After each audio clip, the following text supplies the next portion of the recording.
Okay, welcome back, everyone. Liabilities, especially short-term liabilities, these are also part of the net working capital. So our responsibility, our objective in the liability side is to make sure that we manage them properly. Liabilities are expensive, if you remember. For some of these liabilities, we have to pay, like the bank loan. If you take bank loan, you have to pay interest. So there are some costs involved.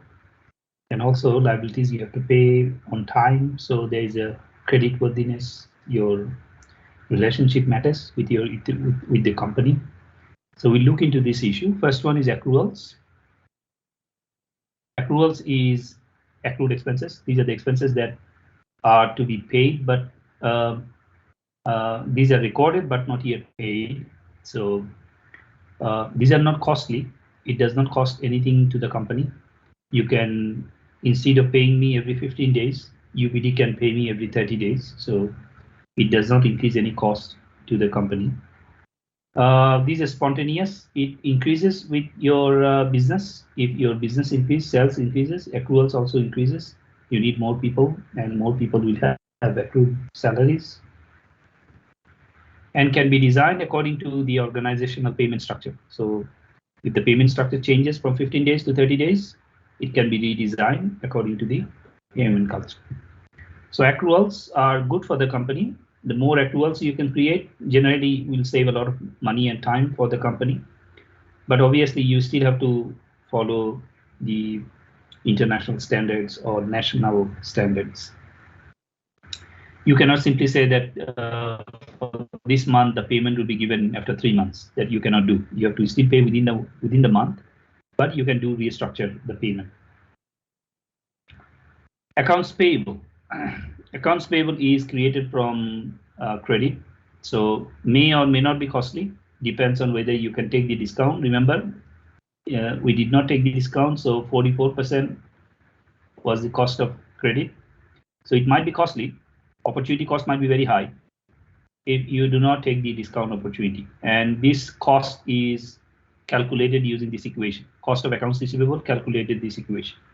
This is the same equation I have shown you before with the effective annual rate calculated in the accounts receivable part. It's the same equation. So if you don't take the discount opportunity, this discount opportunity, if you don't take, your opportunity cost will be very high. Spontaneous, it increases and decreases with the firm sales. If the sales increases, accounts payable will also increase, and cannot be easily designed according to the firm's need. That's very important. Accounts payable is when you purchase from other company. So when you are going to pay depends on the term set by the company. It is not set by you. If you are taking a loan, for example, terms and conditions make it possible for you to design the payment of accounts payable according to your own design. So it's not very flexible. It's not very convenient. Relatively important for a company from leading the account side of the business also play important role. If you are a bigger business, if you are a larger business, and you are taking accounts payable in a smaller business, then you can dictate the terms and conditions. But if you are a smaller business taking from a larger business, your capacity to dictate terms and conditions will be very small. You'll be limited by the size of the business. So this you can calculate cost. If you take the discount opportunity, if you avail the discount opportunity, then you cost it. Otherwise, opportunity you will have to pay, or you have to have an opportunity cost of huge amount. Now you can compare cost the company is losing by taking the discount opportunity. So bank loan would be what, 16-17%, whereas your effective annual rate for accounts payable and receivable is around 44%, the example that we have given. So obviously you don't want to miss the discount opportunity. If you miss the discount opportunity, it's better for you to take the loan. Try to delay your payment without jeopardizing credit worthiness. Talk to your clients, talk to your company, see whether you can pay a little bit late. Even though it's not in your hand, it's decided by the terms and conditions decided by the company that is giving you loan. So you can still talk to them based on your relationship or through your size of business that you're doing with them. You may request them to pay late, but you cannot do it consistently. Otherwise, the company may raise the credit standard against you. Short-term liabilities also include short-term bank loans. These are non-spontaneous. It does not depend on your sales, may increase with sales, may not increase with sales. So whenever you need loan, you can take it. You don't need loan, you don't take it. There are different types of loans available. You can design your financing need based on loans. Those are available in commercial banks. But these are costly. If you take loans, you have to pay interest. Cost of bank loan can be presented either as simple discount and compounding interest. We normally take an example in Finance 101 class, financial management class, to show what is the difference between simple discount and compounding interest. Generally, the effective the highest with compounding interest. Compounding interest, and if you miss payment, it will be really costly for you. So when you take a short-term bank loan, you must make sure that you can pay on time the amount that is due. Fact, choice of a bank. When you are choosing a bank, you must look in this factor. First one is how strong is their equity capital. If the bank is nice, you will go to that bank because they will be able to give you a large amount of loans. So whether a bank can give you a large amount of loan depends on what is their capital base. If the capital base is strong, they can give you larger amount of loans. International services, you may want to choose a bank that has collaboration with other banks across the border. So you transactions. Customer care, better customer care obviously creates loyalty, and customers are benefited when the banks offer better customer care. Cost factors, obviously you will not go to a bank that offers you a lot of services but also charges you a lot. So you want to consider the banks, those are offering you relatively lesser cost. So because the cost as your cost of capital, so you want to obviously reduce your cost of capital. Diversification of services. You obviously want to choose a bank that offers different types of services like trade financing, international debt transfer, currency transfer services, currency exchange services, trade and check facilities, and others. So you choose a bank that offers varying services, diversified services. So that suddenly, if you need other services, you don't need to go to other banks. You can just talk to your banks and get the service. Now, when you're talking about liabilities, we also talk about security. When you're asking for a loan from the bank, short-term bank loan, you may consider taking secured loan. What is a secured loan? When your loan is secured by mortgage, you can do mortgage of fixed asset. For example, if you have a building, lands, machineries, you can keep them as collateral. So the legal value of the collateral is called, when you transfer legally the ownership to the bank of your fixed asset, we call it mortgaging. Okay, now when you do mortgage, your cost of capital might be a little less because the bank will consider you as a safe customer and may charge you a little bit lesser cost. Financial assets.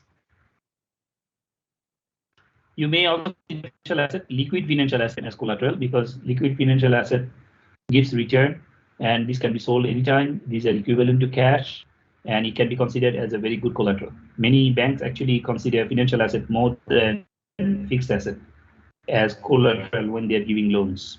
So if you go for a loan for BYD or BIBD, you can keep financial asset, your investment share bond as a collateral. Receivables, you can also keep receivables as collateral. Receivable is basically, remember, receivable is when you are going to collect some cash from some other company, and receivables generally happen with an agreement, meaning that the company that is supposed to pay you is in a legal term with you, So you're going to receive some receivable, let's say after 30 days. So you can use that receivable as a collateral with the bank. So you can either keep this as a collateral, receivable pledging, or you can do factoring, means sell the receivable to another party or to the bank. So if the bank consider your receivable as a collateral for the time being and give you a loan, we call it pledging, receivable pledging. But if the bank purchases the receivable from you, generally at a lower price for the time being, give you some money as a loan, it's called factoring. Now, when factoring happens, this is factoring charge, and also you receive the loan, that's the benefit. But when it is pledging means still receivable belongs to you, and it will be only used to pay for your loans after 30 days. And during this time, you get a loan. For pledging, bank will charge you higher commission as well. So receivables, you can keep them as collateral. Last one is inventory. You can keep your inventory as collateral as well. Let's say you have inventory kept in a house. You can do valuation of that house with the inventory. And let's say the entire value of the inventory is $200,000. Now this receipt you can submit to the bank as a collateral. Bank will consider this certified document, let's say the value of $200,000, and will give you a loan equivalent amount of $200,000. Now, who can value your inventory? Generally, valuation of inventory is done by accounting firms, Big Four, insurance companies. They will do the valuation of your inventory. Once the valuation is done, that certificate can be submitted to the bank for a loan. Generally, that receipt or the certification document that you receive from the insurance company or the Big Four accounting firm while valuing in inventory is called the trust receipt. And the loan that is given by the bank against this trust receipt is called LTR, or loan against trust receipt. So if you keep inventories as collateral, you'll be given a LTR, which is loan against trust receipt. These are the examples how receivable financing works, how inventory financing works. I have just told you how these work. Let us go through it, since we have a few minutes before we can proceed to other chapter. In receivables, on your account receivable, which is valuable for you, you can apply for a bank to accept these receivables, either receipts or cash memos or drafts or invoice as the collateral. Or in factoring. Factoring is basically when you are selling the receivable. In factoring, you may consider selling future receivables to a factor. Factor means a bank, for example, at a discount. So this is the way receivable collateralization of receivable works. How the inventory financing works? Inventories are valuables usually kept in factories or warehouse. On the value kept in the warehouse, you can apply to an insurance or bank company to evaluate the value of the inventories. The value is certified by bank on a trust receipt. The receipt can be considered equally valuable as the inventories. Hence, the receipt can be used as a collateral to ask for loans from the bank. The loan is often referred to as LTR, loan against trust receipt. So you can use the documents. These are basically all documents. Bank only likes to have documents. So if you have proper documents, you can apply for loans. And receivables can be used as a collateral if you have documents against receivable. And inventories can be also kept as collateral if you can produce proper documentation for inventories. So this is our short-term, this is our working capital management. In working capital management, at least we have done two financial exercise, quantitative exercise. One is the cash budget. We have done cash budget, and also we have done the inventory costing. I have already uploaded, I think, some examples on this, so I will upload the solutions later so that you can go through this. And if you have any question later, you can raise it to me. These are important chapters as well. Let me make a decision now on the exam part, because you have a test in the next class. So I will obviously upload some suggestions and systems or requirements by tonight. I'm planning that your exam should start around 8:30 in the morning, or around 9 o'clock. So from 9 o'clock until 10:30, we will have the test, and or maybe around that time, around 10:20 or something. And from 10:30, we'll try to have our class. So during the test time from 9 to 10:30, you will have test online using Canvas. Once you are done with the test, you will upload the solution to Canvas. There will be a specific folder created for you to upload the solutions. You will upload the solution using, you can type it or you can write it handwritten. When you write it handwritten, you can take a snapshot using camera of your phone and then upload it to the Canvas, to the folder in Canvas. So let's make a decision now on the test. With me, this chapter, I don't want to burden you a lot with the additional chapter up to 3. So we will have, let me take you through this. We will have 3 chapters for the test, and the chapters are: first one, financial planning and control. And this chapter we have basically forecasting, we have financial control, things to make decisions. And I have already uploaded, I think, a solution on the case that I've given. So financial planning and control is the first discussions in this chapter. Second one is corporate finance and securities market. So this chapter is mostly theoretical, where you understand how the market works. And there was a case that we have given, JetBlue case, where we understand how the market process works for collecting funds. So if there's any question from this chapter, this would be a theoretical question. And then this last chapter that we have just finished is the working capital chapter. We basically have 2 mathematical or 2 quantitative discussion, which is one on the cash budget example, how to manage your deficit and surplus. One is inventory cost management, but this chapter also has a lot of discussive questions on cash management, how to manage your cash, how it works, and also questions on how inventory management works, what is the meaning of managing your receivables. You know, there are a lot of liability management of securities in liabilities. There are a lot of theoretical questions also from working capital. So these are the 3 chapters. I'll limit it to these 3 chapters. Your test will be on these 3 chapters in the next class, and test will be for 20 marks. There'll be 2 questions, 20 or 25 marks. I need to check. I think 25%. There'll be 2 questions given to you. You have to answer 1 question. So you can expect both questions to be quantitative. Both questions cannot be qualitative. So both questions can be quantitative or a mix of qualitative and quantitative. So you can guess now what kind of question you may expect, because they are more quantitative question than qualitative discussion.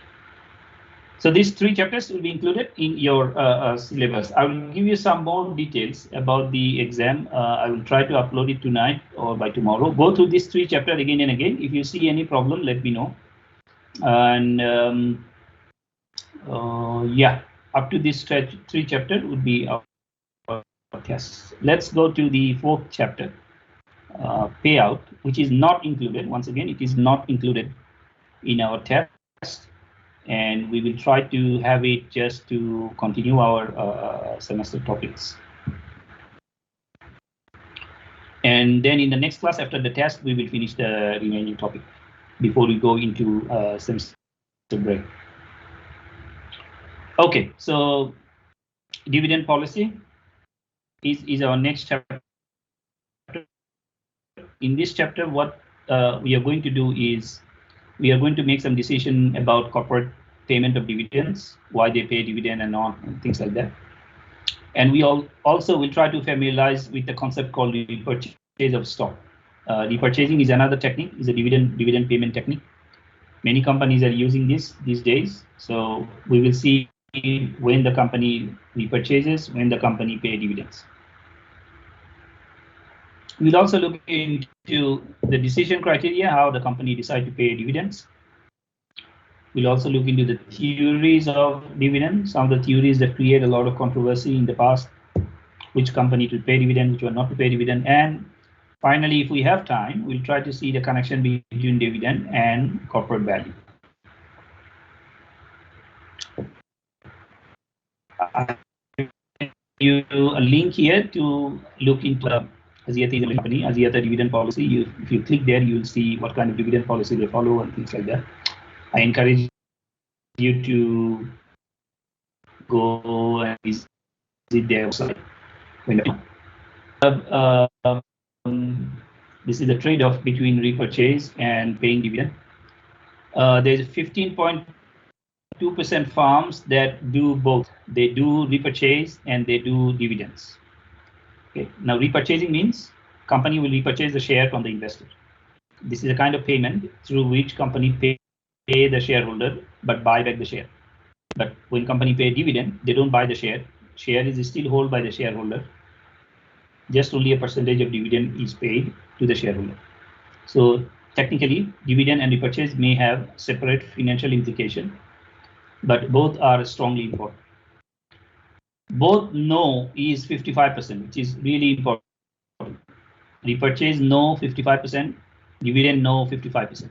So basically means that 55% of the companies, they are basically growth-oriented company. They don't like to pay any dividend, and they don't do any repurchase. They normally use the fund for reinvestment. So if you take 100% out of 55%, so around 45% of the farms do either repurchase and dividend or both. So both is done by 15%. Only repurchase is done by 11%, and only dividend is done by 18%. So more companies are doing dividend rather than repurchase. Okay, so we'll move into the discussion now. Dividends are direct income to shareholders. We understand now, because if you're investing in a company, you get dividend. This is your direct income. At the same time, this is the cost of equity for the company. So when you pay dividend to your shareholders, that amount of dividend is considered as cost of equity. And cost of equity usually is larger than cost of debt. So generally, the amount of dividend average that you pay to your shareholder is higher than the amount of interest that you pay to the bank. But this relationship point number two may not be always right for all the companies. This is an average picture. Type of payout, it can be cash dividend. You can pay regular cash dividend, or you can pay special cash dividend. Some companies, they never pay regular cash dividend, but suddenly offer a special cash dividend of large amount of dividend to the shareholders. So you can either pay regular cash dividend at certain rate or certain amount every year, or you can offer to pay a special dividend after some years or some time period. You can also consider stock dividend. Instead of paying cash dividend, you can pay your shareholders in terms of stock, that is specific ratio. So company can compensate their shareholders. Instead of cash dividend or special dividend, they will pay stock dividend. Stock dividends are generally issued for employees or internals. They call it right share. So stock dividends are often given preference to the internal of the company to buy the share or to get the dividend. Stock dividends are also issued for company CEOs and top management bodies as stock option, they call it. So when the top managements are given stock option, they will be able to sell the stock in the market to get a huge amount of bonus. As a bonus to the top management, company usually pays the stocks. Recently, I think you have heard about Tim Cook, the CEO of Apple. I think he is encashing around $750 million. So it's basically stock option given to him as the CEO, and he's cashing out $750 million worth of stocks. This is kind of like a bonus. Can you imagine this? Almost close to $1 billion he is encashing from Apple as his bonuses. Repurchase is the other method. Other method payments in stock repurchase, the company will purchase stock from the market, from the shareholders, by paying the amount. So this is a payout to the shareholders. But after repurchase, shareholder lose the right to be the owner, and company buy back the share. When the company has purchase, because they have to show the shareholders that they're using the cash. Dividends depends on ownership types. It can be a preferred dividend when shareholders. Usually it's a fixed percentage of dividend and you are given preference as a preferred shareholder because you receive the dividend before the common shareholders. And the common dividend is basically dividend of common shareholders or on common share. This depends on announcement, generally by an annual general meeting. Shareholders will decide how much to pay as dividend. It is not fixed and generally offered after the dividend offer to the preferred shareholders. This is the trend of data, the US data of dividend and stock repurchase from 1980 until 2013. You can see in the recent years, the percentage of stock repurchase is increasing a lot, meaning that many companies have a huge amount of cash reserve. They don't know what to do with this, so they purchase share from the market. But at the same time, dividend is also increasing. It is also increasing. Companies are offering dividends, both regular dividend and stock dividend, also special dividend to their shareholders. But the growth of repurchase is quite significant. These are the timeline related to dividend payments. We need to spend some time here. Sometimes it's very complex to understand. Let's look at this example first. Pfizer. It's an example on Pfizer company. I think you know Pfizer now. It's a very famous company. They have a lot of contribution in pharmaceuticals, innovation of the vaccines and other. Okay, now let's consider December 15, 2014, Pfizer announces regular quarterly dividend of $28 per share. It's a 28-cent dividend declared by Pfizer company on December 15 of 2014. This is called the declaration date. This is the declaration date, announcement date. Dividend is officially declared by the board of directors in AGM. So in annual general meeting, the company board of directors sign that we are going to pay 28 cents per share as dividend. Now, after this date, dividend information can change. It can be even cancelled. So this announcement doesn't mean that it will be paid. Unless you receive the amount in your pocket, there is nothing sure because common stock dividend is not fixed. On February 4, 2005 until February 6, 2005, these two dates are very important. February 4, 2015 is called the ex-dividend date. Okay. Now, ex-dividend date and record date, these two dates, take them very carefully. When you have declared, when the company declared that they are going to give dividend, they have to open the registration. They have to open the registration for the active shareholders who will receive the dividend. Okay, it's called the company record book. So if your name is not in the company record book, you will not receive the dividend. Now, many investors who not like to receive the dividend, what they will do, they will try to sell a share on ex-dividend date, meaning that before the dividend date, before the dividend payment date, this is called ex-dividend date. So before the dividend date, they will try to sell the share. Why they want to sell the share? Because they want to receive the dividend because dividend is highly taxed. But there are many other investors who want to receive the dividend and company wants to make sure that they are names and details are recorded properly. So if you want to sell the share, you want to buy the share, whatever you want to do it before the record date. If you do before the record date, your name is either registered or out of the book. If your name is still in the book on the record date, you'll receive the payment. If your name is not in the record date, in the record book by the record date, you will not receive the dividend. So whatever decision you have to make, most of the decision about the dividend or received should be made on ex-dividend date. On the ex-dividend date, therefore, the company will see a lot of share being sold because many investors do not want to hold their share because the dividend is going to be costing them some tax. So on the ex-dividend date, transfer of ownership after this date won't affect the dividend receipt. So if you sell the share after February 4, you will still receive the dividend. So if you want to avoid dividend, you have to do everything on or before ex-dividend date. On the February 6, 2015, that is the record date, dividend will be paid to the shareholders registered on this date. So this is the final record date. If you are recorded by this date, you will receive the dividend. In fact, any investor who is still in the book after February 4 to 6 will receive the dividend. That's the entire period of recording. Shareholders with their names on company register will receive the dividend on this date.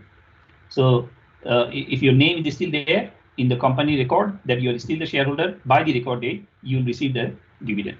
Finally, on March 3, 2015, you see almost 3 months later, 3.5 months later, February 15, they declared, March 3, 2015, they finally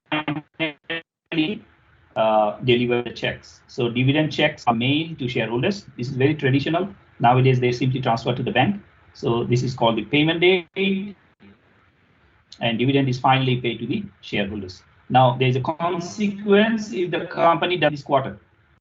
If the company declared dividend but did not pay within the quarter, they will be penalized at certain rate. So they must make sure either they cancel before the payment date, generally before the record date. So if they want to make a dividend decision, they will make it before the record date, or they will pay in the payment date, which is before the quarter. You know, the quarter is finishing at the end of March, so they will try to make sure that they pay within March for the first quarter. But if they want to cancel the payment, if they want to cancel the dividend payment, they need to make an announcement on or before the record date, so that the investors are generally careful about the decision. Most of the companies, they do not want to see a sudden reaction to their stock price, so they will announce any cancellation before the dividend date. So from December 15 to February 4, within this time period, you have to make sure that you are giving the right to the market that we are not going to give any dividend. We are changing the decision for certain reason. You have to explain it to the investor, why are you changing your decision? Because dividend is a price sensitive information. Dividend is a price sensitive information. When you offer dividend, your stock price will be different, will be changing. Therefore, obviously, you don't want to make a stupid decision and then change it, and it will have serious consequence on your stock price. Generally, investors will consider you as a very bad manager if you take a decision and cannot keep it. Next is repurchase. How the company repurchase share. Stock repurchase when firm buys back stock from its shareholders. This is a most recent mechanism where the investors are engaged in repurchasing of stocks with their company. There are different methods through which repurchase can happen. First one is open market repurchase. A firm repurchases share through open market repurchase. 95% of the share repurchase happens with open market repurchase. In an open market repurchase, company will only give you the market price at which you are going to purchase. For example, you have declared that today we are going to buy the share from the market at $15 market price. So on that day, when $15 market price happens, you will purchase the share at $15 from the open market. What is a tender offer? You know the tender offer is bidding process. It's a public announcement of an offer. All existing security holders to buy back a specified amount of outstanding securities at a pre-specified price. It's not the market price. It's a pre-specified price, typically set at 10 to 20% premium to the current market price. So if the market price generally is within $15, if the current market price is $15, you will be given 10 to 20% higher than the market price in order to allow you, to sell the share. Okay, tender is cancelled if enough shares not returned. So if the company is not getting the expected number of shares, they will cancel the tender. Dutch auction is actually a modified version of the tender offer. Dutch auction is firm lists different prices at which it is prepared to buy share. So instead of a pre-specified price,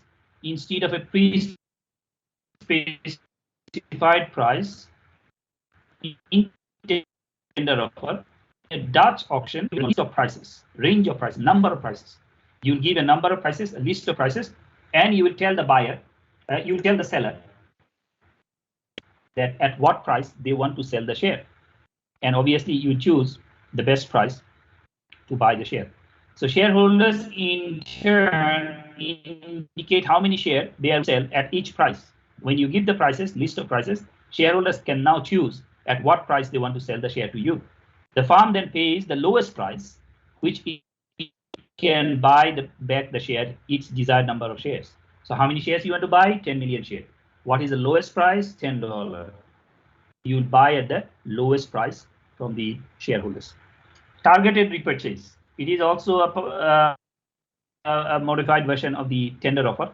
When a firm repurchases shares directly from a specific shareholder, so you can signify that we are going to buy share at a specific price, pre-specified price, but only from our employees. You can identify the specific shareholder that you are going to buy the share from.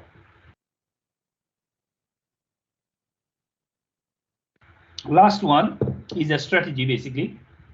Green mail, it's a strategy related to share repurchase.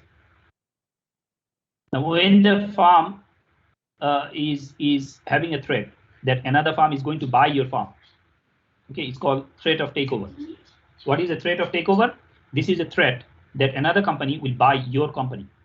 So if you want to avoid the threat of takeover, which will basically remove your management, it will remove your major shareholders and everything. If that is a threat, what you will do, you will issue a repurchase. You will announce a repurchase that the company is going to repurchase share from the shareholders at a large premium,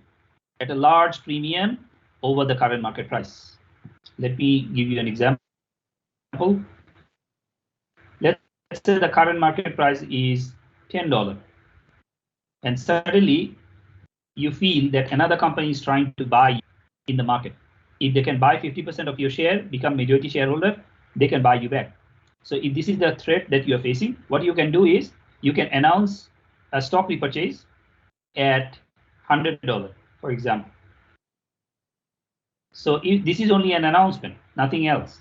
It's an announcement that if any company buys you back, if any company buys you from the market, they will have to pay you $100 for a share, where the current price of the company share is $10. So let's say another company is threatening you that I'm going to buy your company from the market. If they buy you, for each share, they will have to pay $100. So this is only a strategy that when you set this share repurchase contract or announcement, you can avoid taking over by another company. Because if that company wants to buy you, instead of $10, they will have to buy you $100.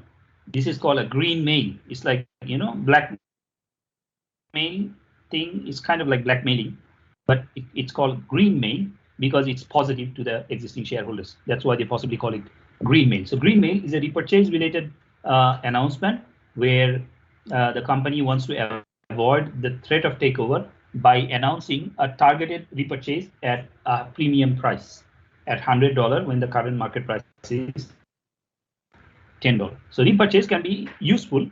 Repurchase can be very useful in order to safeguard the interest of the shareholders and also the current management. Okay, let's move on to the information content. Dividend and repurchase is very important. There are signals in dividends, and because of the signals, there are connections between dividend and stock price. So when dividend increases, there is a specific message given to the shareholder. When dividend decreases, there is a specific message given to the shareholders. And based on that message, if the message is positive, stock price may go up. If the message is negative, stock price may go down. Therefore, the information content of dividend is very important. Managers generally are reluctant to make dividend change. They're reluctant because dividend has price sensitive content. So if you change the dividend, there will be a different message given to the market. So in order to not to shock the market, the managers are reluctant to make any changes to the dividend policy. they will try to possibly maintain whatever the dividend policy they have, and they will try to maintain it so that they don't want to surprise the market. So in order to not to surprise the market, managers smooth dividends. They call it dividend smoothing. Dividend smoothing. They will smooth the dividends, and they hate to cut them. They generally hate to cut dividend. Dividend changes follows shifts in long-term sustainable levels of on sustainable levels of earnings. So only dividend may change in the future if there is a change in earnings. Otherwise, company hate to cut them.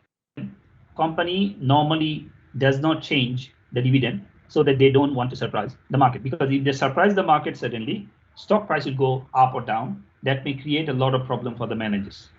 Managers focus more on dividend changes rather than absolute value. So they normally decide this on percentage change, that every year we are giving it 5% rather than $5. Dividends and stock repurchase decisions contain information. The information contained in decision that varies, positive, negative, high, low. There might be asymmetric information as well. That means whatever dividend message given to the shareholders, the message might be perceived differently by the shareholders from the managers. So when the managers might be thinking that the dividend will increase, there might be negative signal to the shareholders. They may react differently. So asymmetric information might be conveyed. Dividend increases could mean overpriced stock or increased future profits. So if the dividend increases, you may think that in the future, company is going to expect a lot of earnings. That's why they're paying dividends. The signal varies, meaning that if the dividend decreases, the company is possibly trying to give a signal to the shareholder that, well, the company's earning is not good, so that's why we are reducing the dividend. Or if the dividend decreases, there might be also possibility that company has good investment opportunity. That's why they are going to use the dividend money for investment rather than paying the amount as dividend to shareholders. Signal in payout, dividend and stock repurchase decision contain information. Asymmetric information might be conveyed as well. Dividend increase could mean overpriced stock. Repurchase generally give a signal of underpriced stock. Signal may trigger buy and sell decision. The signal comes to the market that dividend increases, which may indicate there is an increase in future profit. It may trigger some buying and selling decision. So if there is an expectation of future profit, higher future profit, you may want to buy the share. So many investors would like to buy the share because they are thinking the company is doing good, their profit is going to go up. So in the future, stock price will also go up.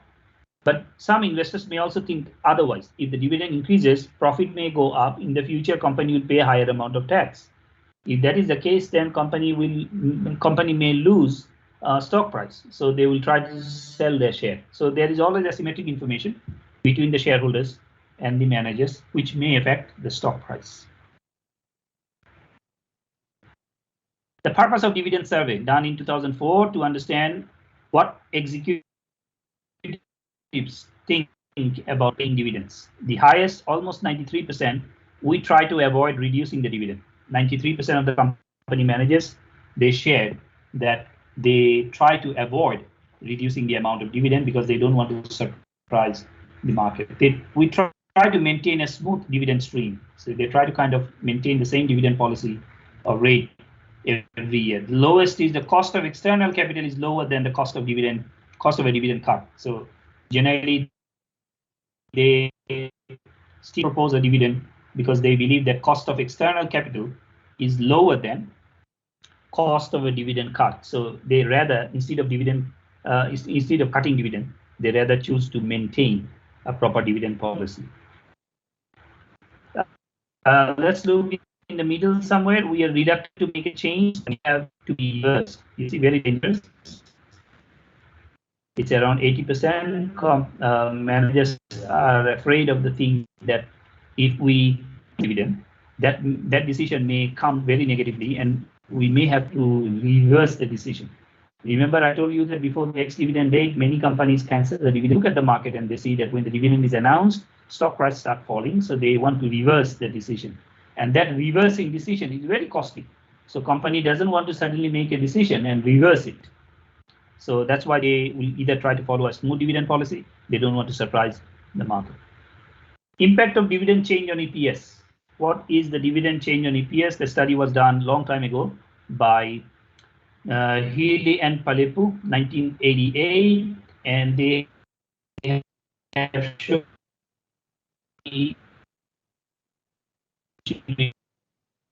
here and changes in.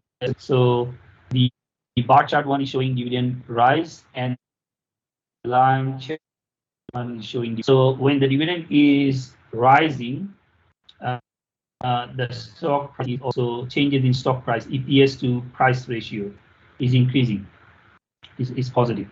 So again, it's going down with the dividend rise and fall. So there is a constant relationship. And also the relationship in dividend cut, when the dividend is reduced, what is the impact on EPS or changes in EPS?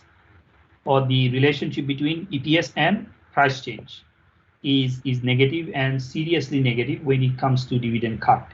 So possibly because if you look at the gap here, and if you look at the maximum gap on the positive side, you can now see that the negative impact of dividend cut is much higher than the positive impact of dividend offer. So that's why the company does not want to go into this trap. They rather want to make a similar dividend every year, call it dividend smoothing, so that they can avoid negative information or negative impact from the market. Look at the Apple's stock price. The Apple stock price increased despite paying no dividend. It sent a signal of growth. So over the years until 2014, this is the way Apple's stock price has gone up. And this is their cash holding in terms of $1 billion. So they actually didn't pay any dividend. They held the cash so that they can reinvest in innovation. So their cash holding and their stock price has been strongly connected. They did not pay a dividend. Still, the company investors thought that this company has growth potential, and they are not paying any dividend because they are reinvesting the dividend. Now let's come to the controversy. Controversy is about the theories. I will discuss only 2 slides on this, and then we will move to the practice that are recently happening. Now, dividend policy, according to okay. Now let me first differentiate between these two. What is the difference between dividend policy and the actual dividend figure, dollar? Now, let's say you offer $5 as dividend, and you have a specific policy of 5% dividend every year. These two information are not of same content. Let me repeat. Let's say you offer $5 dividend, and you have a dividend policy of 5% per year. These, even though the figure might be the same after 5%, but still, content-wise, information content-wise, these two information are different. When you have a dividend policy, meaning that you consistently follow that policy. When you only have a $5 dividend, it does not mean that you are going to offer the same $5 next year. So a dividend figure, dollar figure, and a dividend policy are different. So dividend policy generally has a long-term impact on the company's dividend and company's earnings. Therefore, we need to see theoretically whether dividend policy is really important or not. Let's take this example.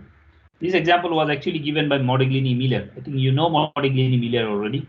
MMT, they call it. Modigliani Miller gave this theory possibly in 1962. The dividend policy decision was made in 1962, I think. Modigliani Miller also gave capital structure decision, which is 1958. So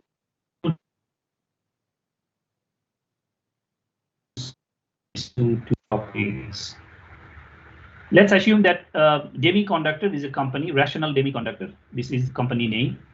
Has no extra cash, but declares $1,000 dividend. They also require $1,000 for current investment needs using MM theory and the following balance sheet information show how the value of a firm is not altered when the new shares are issued to pay the dividend. So they have to issue new share in order to collect $1,000 to pay information here. They call it leverage recapitalization. Recapitalization means you are issuing new capital in order to make some expenses. And this example, the new expense is to pay for dividend by issuing $1,000 worth of share. So let's now look into 3 different stages and see what is the impact on value because of the changes in dividend policy or changes in the dividend information. Number 1 is you have a cash of $1,000. Let's say you have asset value given $9,000. Total value of the company is $10,000. New project NPV, let's say the new project that you are going to accept, that project will give you NPV, net present value of 2,000. Total number of share, 1,000 share. So you have value of 10,000 plus 2,000, 12,000 divided by 1,000 is $12 per share. $12 multiplied by 1,000. Total value plus NPV is 12,000. So 12,000 divided by $12 is 1,000 per share. So your share price in the first example is $12. Let's look at the second one. When the dividend is announced and it is the payment date, on the payment date, you'll use the cash to pay the dividend, so cash is gone. You still have your asset value, total value is 9,000, and you have still the same 2,000 from your new investment. Total value of the company now is 11,000. Number of share is 1,000. 11,000 divided by 1,000 is $11. Okay, this is the payment date. Post payment, after the payment is done, remember we need to issue new share, so we have to adjust this information, issuing new share. So this is the post payment. We want to see what is the importance, what is the difference between prepayment and post payment. So in the post payment period, you have new cash. Where this new cash is coming from? You have $11 of share price. You need $1,000 to pay for the dividend. You are issuing $1,000 worth of share. Divided by $11 is per share. How many shares you can issue? You can issue 91 share. This 91 share is here. So issue 91 share at market price $11. You get $1,000 of new cash. $9,000 of investment is still there. Of new project investment is still there. Total is 12,000. Now this 12,000 divided by 1,091 share. How this 1,091? See, you have share. You have issued new share of 91, which makes 1,091. So 12,000 divided by 1,091 is still 11. 12,000 is the total value divided by 1,091 share. So price is still $11. So what is the difference in value? Post payment date, the value was $11. After the payment recapitalization, value is still $11. So Morgan Miller, what they try to prove is a dividend policy does not change the share price. Share price during payment date was $11. Share price after recapitalization is still $11, meaning that the stock price does not change just because you change your dividend policy. So they say dividend policy.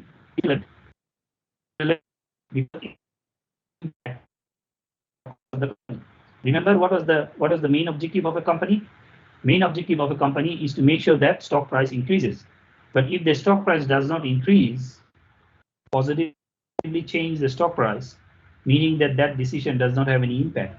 So dividend policy change, the change in dividend policy or dividend figure does not make any significant impact on the stock price. Therefore, this dividend policy decision is irrelevant. Now, criticizing Modigliani-Miller, there are a lot of other theories came in the market. The Modigliani-Millers are generally called as leftist. They consider the market to be efficient, perfect, no taxes on the capital gain, and all other restrictive assumptions. Most of the time, their assumptions were not true, but still we consider them because their assumption gave us the first theory. On the other hand, there are the rightists.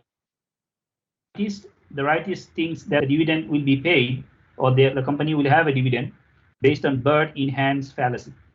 Bird in hands fallacy basically saying that the company will consider all important decisions. Company will consider all important investment decision.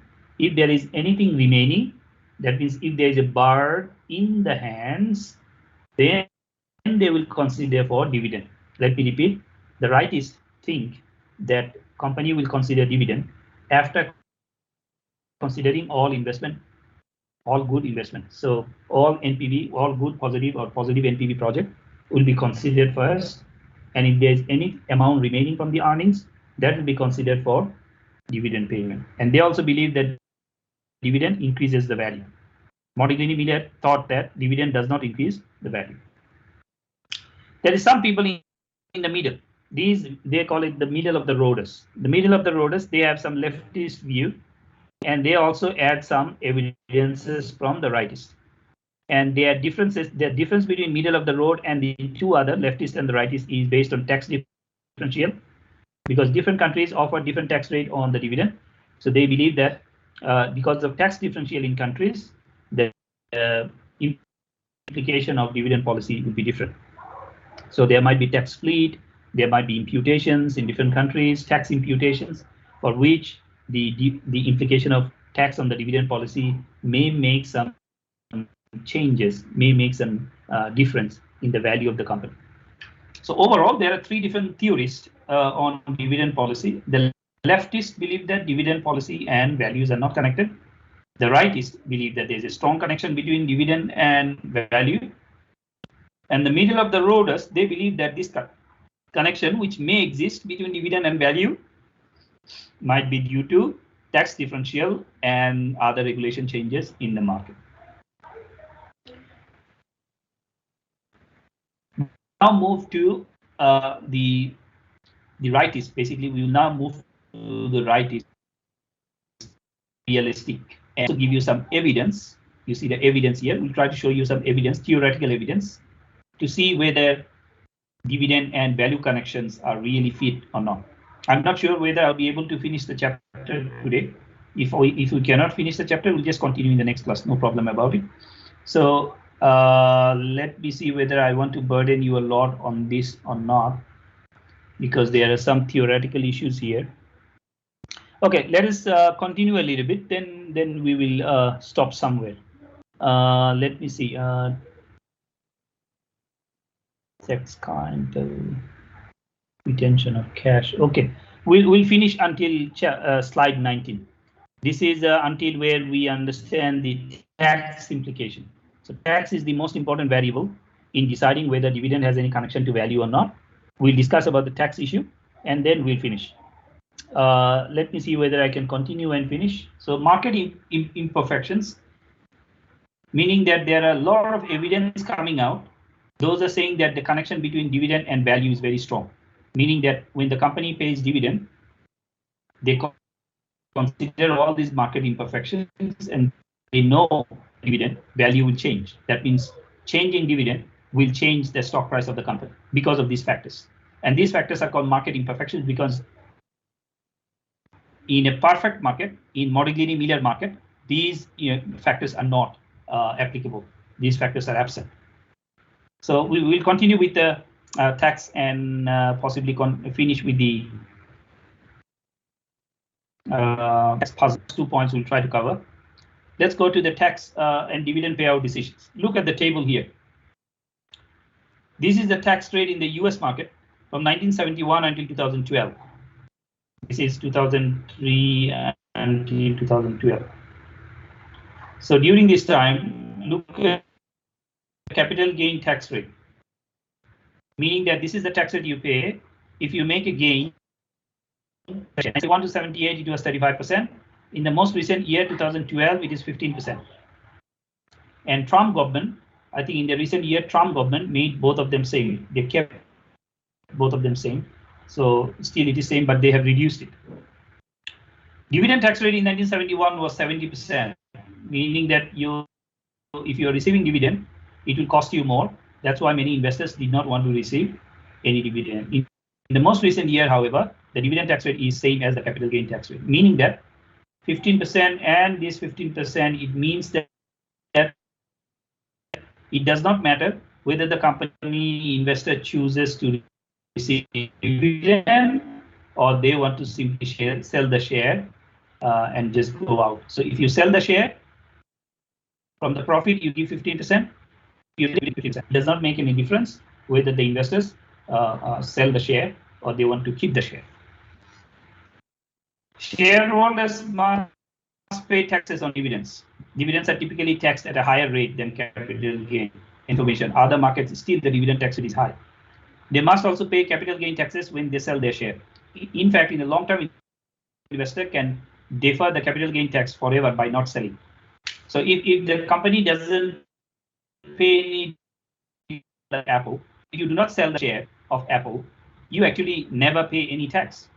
For a long-term investor like Buffett, they don't have to pay any taxes at all on their financial because they are buying share of companies that do not pay any dividend, and they are not selling their share in the short run.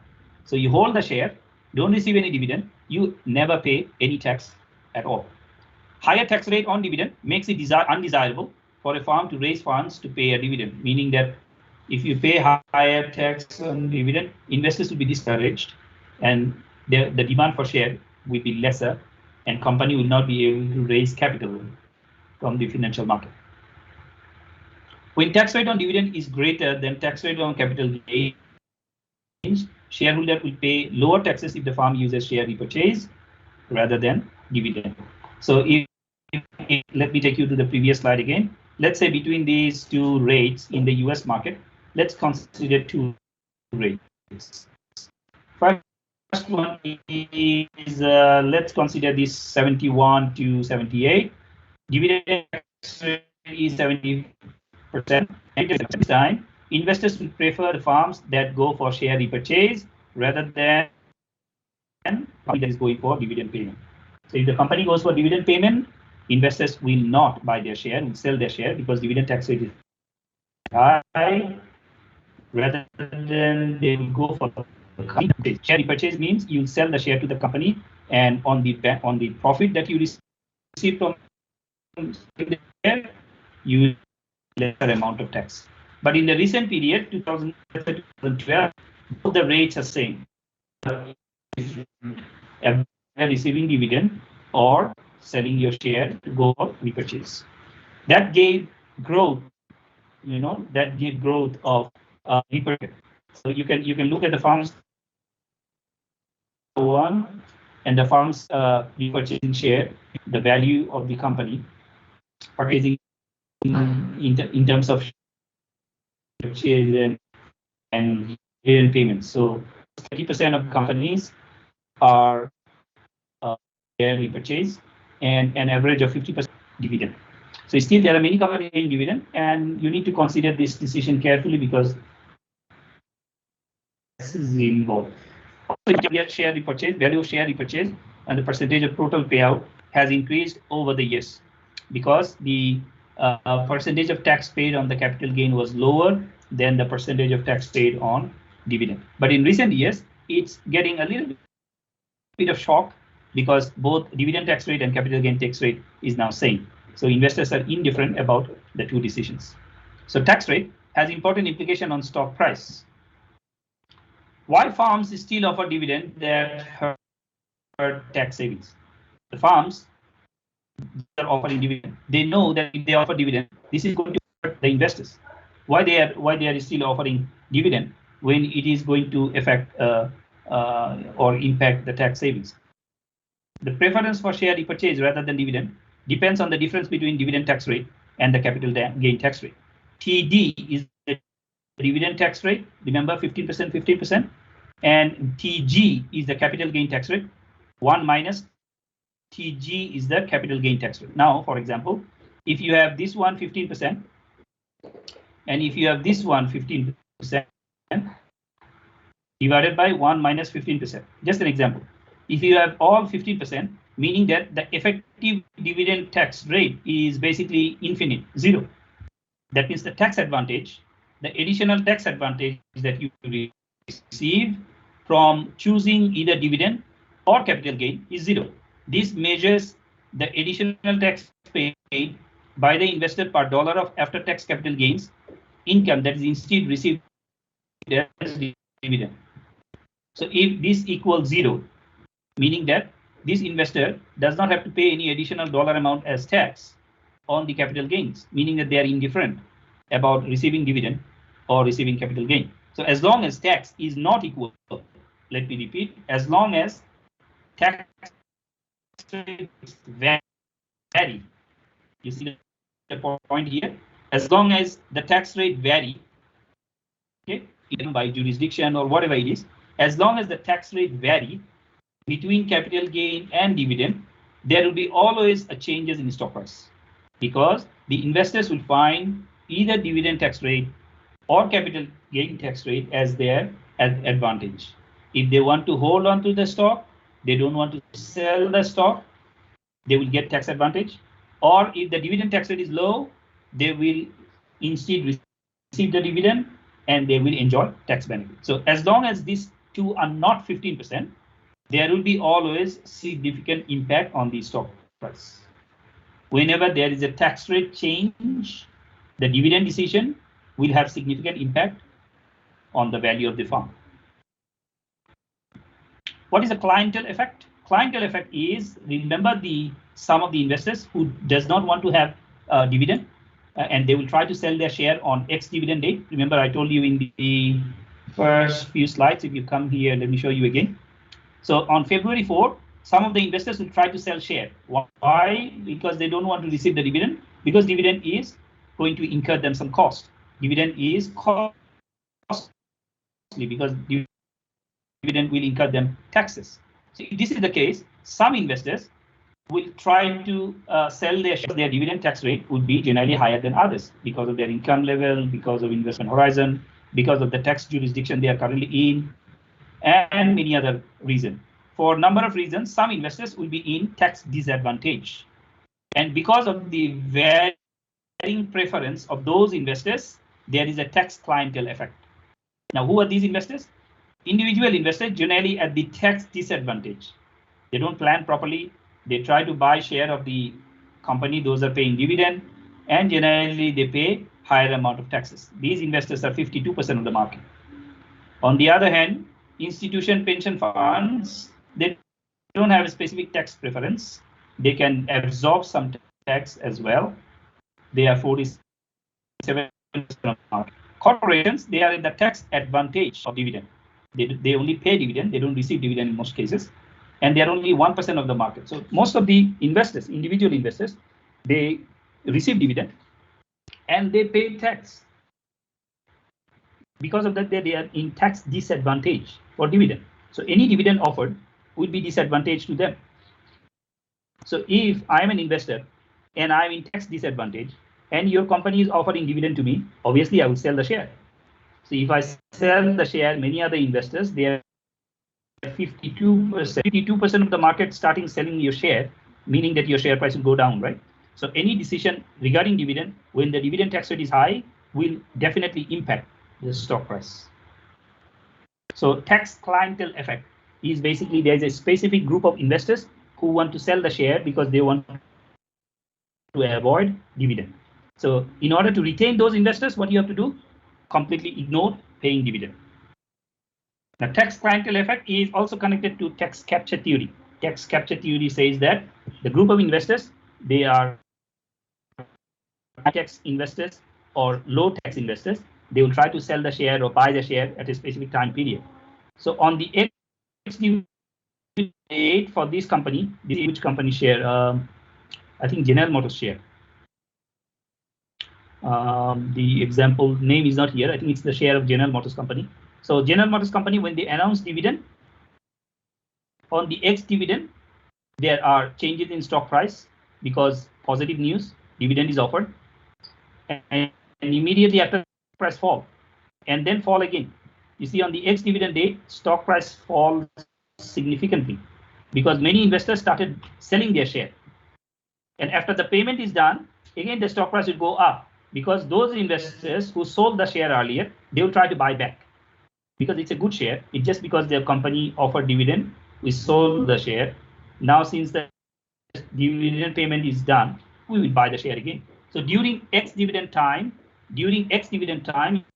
you can see there's a significant increase in market activity.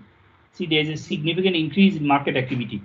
Market volume of trade is changing because there's an ex-dividend date or dividend offer that is impacting the share price in the market, meaning that tax information has significant impact on the stock price of the company.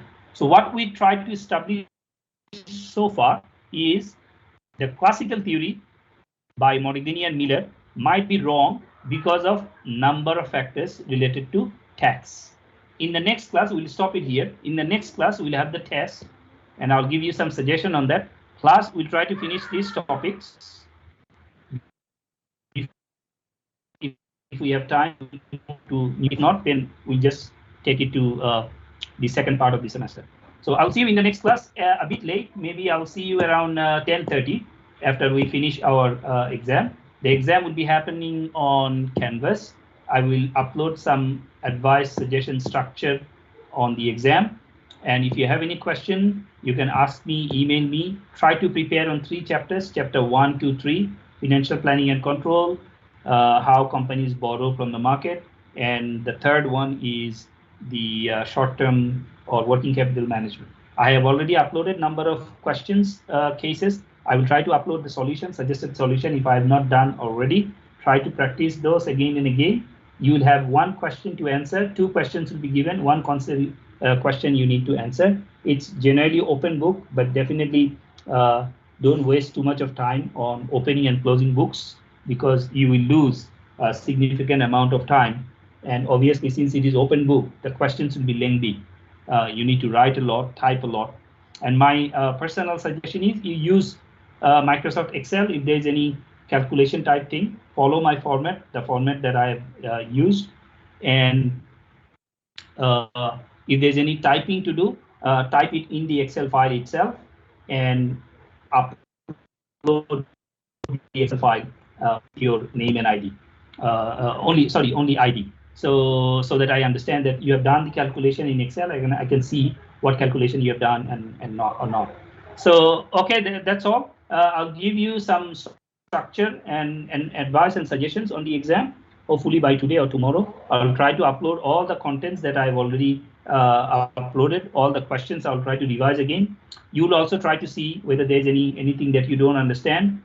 Ask questions. Don't be quiet right now because it's the exam time coming. 25%. 2 questions will be given. 1 question you need to answer. Thank you all very much. And as again, like other suggestions, advice given by the Ministry of Health, stay at home as much as possible. Take care of the elders and the kids. Assalamu alaikum, everyone. Thank you very much.